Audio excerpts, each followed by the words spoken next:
Hi everybody, I'm Ruth Green. I'm here today at North Adams Arts Council classroom. I'd like to thank Decatur Adams County Parks and Recreation for helping me make this video and getting it to you now since we can't meet here in the classroom at this time. We're going to do a really cute, fun spring project. You'll have everything you need at home to finish this project. So let's get started.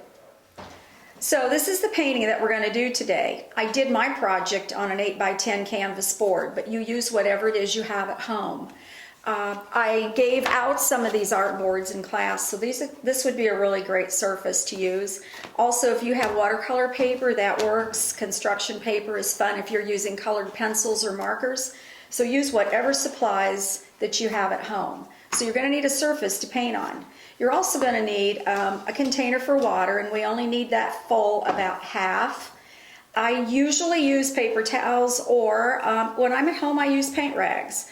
I like the way the paint looks when it dries on there, and they're easy to wash and use over again. So today I have my paint rag. So the first thing we do is we get on a paint shirt or an apron, and we always roll our sleeves up to make sure we don't drag our clothes through the paint. I'm going to do things a little different today than what we're normally used to. Show you a little bit different technique. I want the center of my canvas to be my lightest part.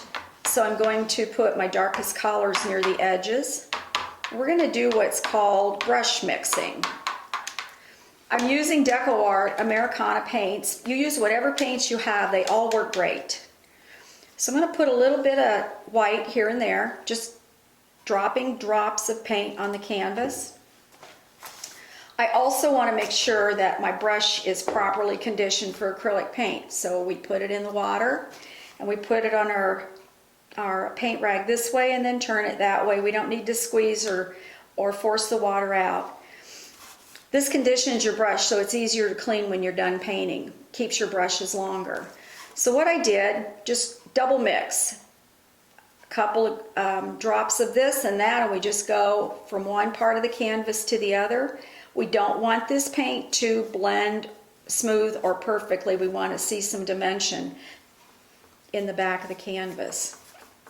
So the first canvas I painted, I used a blue background, and so we're going to switch it up a little bit, and that'll give you a different idea of what it might look like with different background colors. And I want you guys to use your own paints. You make this your own painting. We're just looking at an example and trying to get inspiration from it. Okay, let me show you a little better my brush stroke. I'm actually taking my brush and going back and forth. I'm making X's on the canvas. This will keep it from looking so flat like it might look if you were painting a wall. So we want to keep that dimension. Okay, if you run out of paint, get a little bit more. And as the paint starts to tack, we'll come back over and we'll gently blend those two colors together. We want the suggestion of trees or brush or something in the background. We don't need to know what that is. I'm just tipping my brush, just the very tip of that brush into the water to make what paint I have in there last and finish the canvas. Okay. So I'm going to wash my brush, touch it on my paint towel, and if I see any hard edges, I want to come and smooth those down. This looks pretty good. I don't see too much going on there that I really want to change. If you go over this too many times, you're going to end up with one color and you won't have that dimension that we always search for. Okay? And so at this point, I would want this canvas or this background to dry. So here at the Arts Council and at Riverside, when we do classes, we work with hair dryers. And it's kind of a funny joke here at North Adams because if we get our hair dryers too close to the canvas, we end up blowing fuses. And you can also ruin your art boards sometimes if you get them too hot. So if you are using a hair dryer at home, you want at least 10 to 12 inches above the background to get that dry. But I did this at home, so we'd be ready for you. So we're going to switch over to the one I did at home, and this background's already dry, so now I can start my foreground. Now, normally when we paint together, I offer you some transfer paper or to trace the design and get it on the background. But today, I know you might not have that product at home, so I'm going to show you how simple it is to draw these birds. I want you to divide your surface into about 3 equal parts. So we've got the foreground, the middle ground, and then the sky up here. Or in our case, the background. We want it to look like trees or grasses or shrubs in the back. So I've made a little line right here, and I'm going to make this the first bird. Okay, and I hope you can see the line. Now at home, I have a white colored pencil, but at home, you can just use a regular school pencil, a number 2 pencil, whatever works for your background, just so you can see your line. So you're going to just make a straight line, and then you're going to come on down, and it's almost like a U. These are real simple figures and shapes. Okay, and my first bird's looking to the right, and so we're going to make his beak, and it's just a V. We're just putting a V right there. And I want to tell you, at any time if I go too fast, have your mom or your parents stop the video, and I'll wait on you to catch up. Okay, and we want to make note here where the eye is going to be. Even though we might paint over it, we still will be aware then of where his eye is when we're done.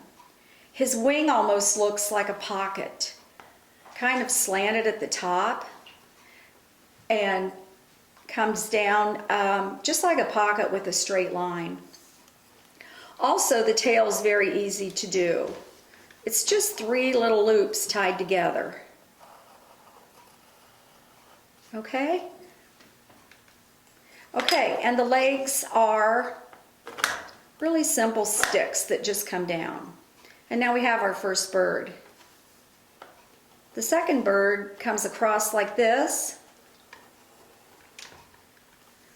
And again, the same design. We're just going to come down and make a pocket. We're going to put a V here for his beak. We're going to attempt to do the eye. It's just a U. It's a big U and it's a small U inside. Okay? And the feathers, same. 3 little loops. And 2 skinny legs. Okay? Now in the other design, I had the second bird facing to the left. It really doesn't matter, you can do it. Remember guys, this is always your painting, this is always your design. So let's go ahead and put our little baby bird here on top. Same thing guys, it's a U with a straight line at the top. Put in the beak, put in your eyes, and put in the tail feathers. Now we want to make a suggestion of where the wings will be. And again, the skinny legs. Okay, not much to it. You guys can draw that. I know you can. Okay, so now let's pick our colors of our birds out.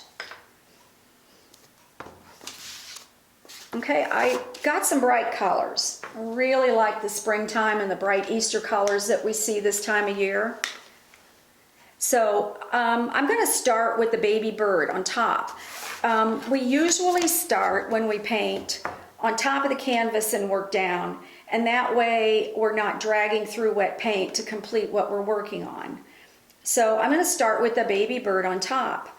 The proper way to load your brush is to pick this up and you just scoop away from the paint.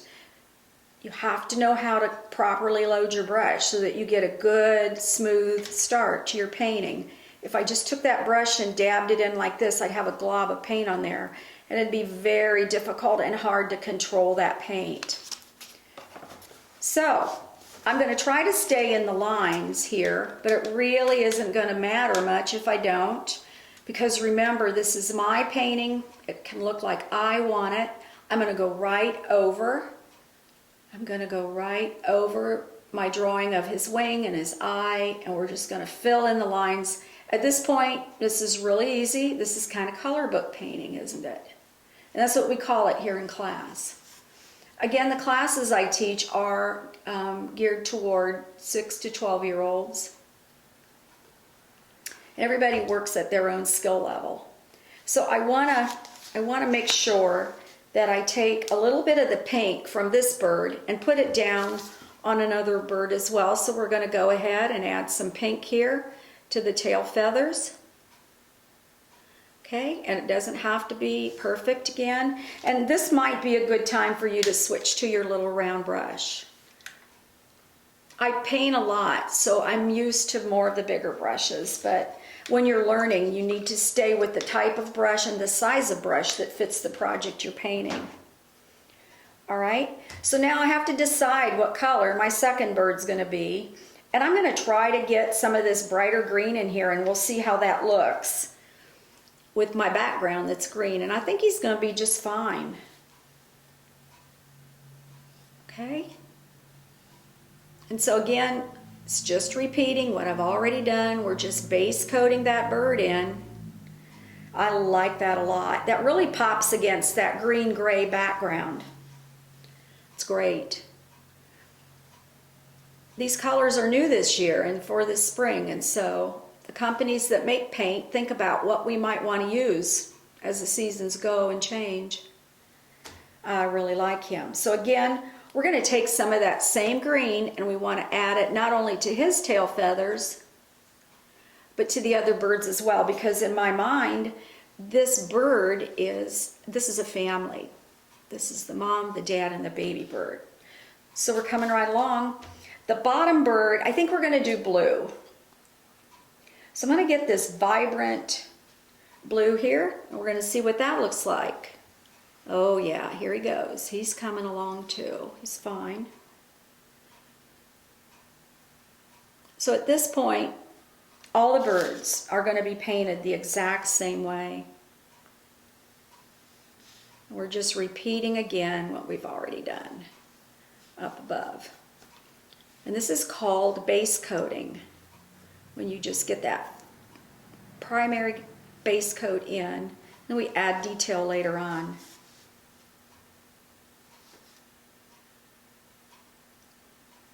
Okay, and it's always okay to turn your canvas when you're painting so that you can get the lines the way you need them to be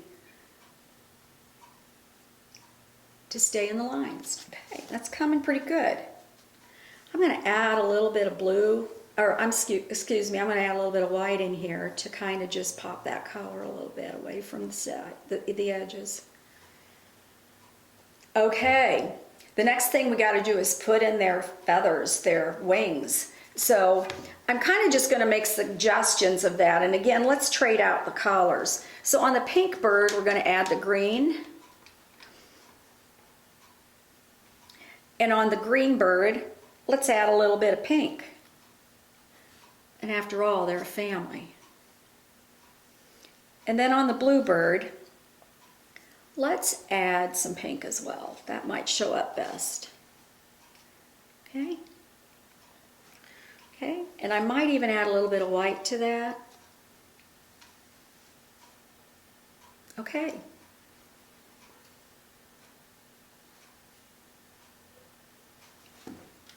All right, it's coming. And we want to finish the tail feathers. And I really like the bright colors. So let's stay there.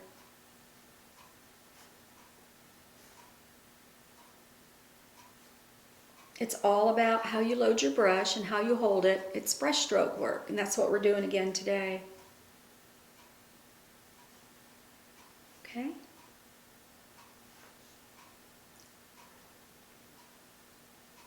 Okay. It's really looking good.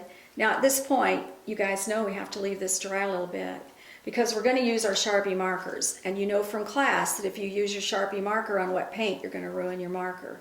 So we're going to let this dry just a little bit, and I'll be right back with you. Okay, so now my canvas painting is dry. I think that this part here on his wing dried just a little bit dark, so I'm going to just take a little bit of my white and maybe a little bit of that green. I'm double mixing with my brush, and I might just come in here and make it look a little bit more interesting. And also up here, why not? We'll just kind of make them look alike. And that's great. Okay, now we're able to use our Sharpie marker. So let me get my paint out of the way for a second. So Sharpie markers get ruined if they touch wet paint. And so I made sure my paint was really good and dry, and we're just going to outline the birds. If I don't do perfect, it's okay. Remember, this is my artwork. I'm the only one that I have to please. And so we're just going to do our best to stay in the lines here. Okay, and I'm going to outline everywhere where I initially drew the bird in. So for me, that was with the white pencil. For you, it might be your number 2 pencil from school. We're also going to just outline the feathers. You don't have to actually go over every single line, but whatever you want to do, remember, it's your artwork. One of the things I love about teaching this age group, you guys do your own thing. It makes me really happy to see that when you leave here, you've done your own art and made it yours. Okay? Okay, and we're just going to put little feet here. Now this guy here, I got to get his eye back in, don't I? Okay, and that's fine. We just needed to add it again.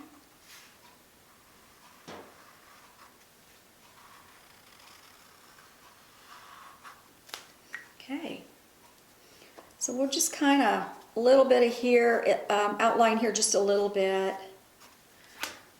And you know what? I think we got it. So I'm going to add my own embellishments for the grass. This is just an advertisement card I got in the mail. You guys use your mail. Go through your mail and see what they send you, because a lot of times it's really good art products. So I'm dipping the edge of this card and running just the edge through the paints that I've already used on the canvas. And I'm going to make some grass. And we're just going to make some lines here, nothing specific. Doesn't have to be any specific color or shape. And grass doesn't grow straight up and down. We want to make sideways grass. Don't make it look too perfect. Okay, and you can just smack it down. You don't have to drag it. I know you might not have anything that looks like this at home, so you can always use your pencils now to finish the grass at the bottom. And you can also use pieces of cardboard. And we'll do the same thing as this. Use the colors you already have used to pull the painting together. I also can take the tip of that card and put little suggestions of flowers maybe starting to bloom. And we always have white flowers in the spring, so. And another trick, you guys know this trick if you've painted with me. And I love this trick, it's perfect. You take the back end of your brush, dip it this way, and you can also do little dot flowers. We do that a lot here. We make big snowdrops on our winter paintings using this method. Okay, and don't be afraid to take your grass right up over the bird. He's walking in the grass and through it. Okay. All right, you get the idea. Put some grass in. Okay, you know, I'm kind of happy with that. It looks really cute, looks good. So I want you guys to think what else you could paint this on. You have sketchbooks at home, paint it on the cover of a sketchbook. I also painted one on this little sweatshirt, turned out pretty good. Change it up, maybe the next time you paint this, you'll have your birds walking this way. So switch it up and make this spring painting your very own. So I want to thank you guys for joining me today, and I hope you painted along with me with this fun spring project. I'd like to thank North Adams Arts Council for allowing us to use the classroom today to do the video, and also I want to thank DecoArt Parks and Recreation for helping me film it. If you painted along with me today, have a parent or guardian take a picture of your finished project and post it in the comments section below. I miss all of you, and I can't wait till we can paint again together in person. Stay healthy, stay safe. Bye for now.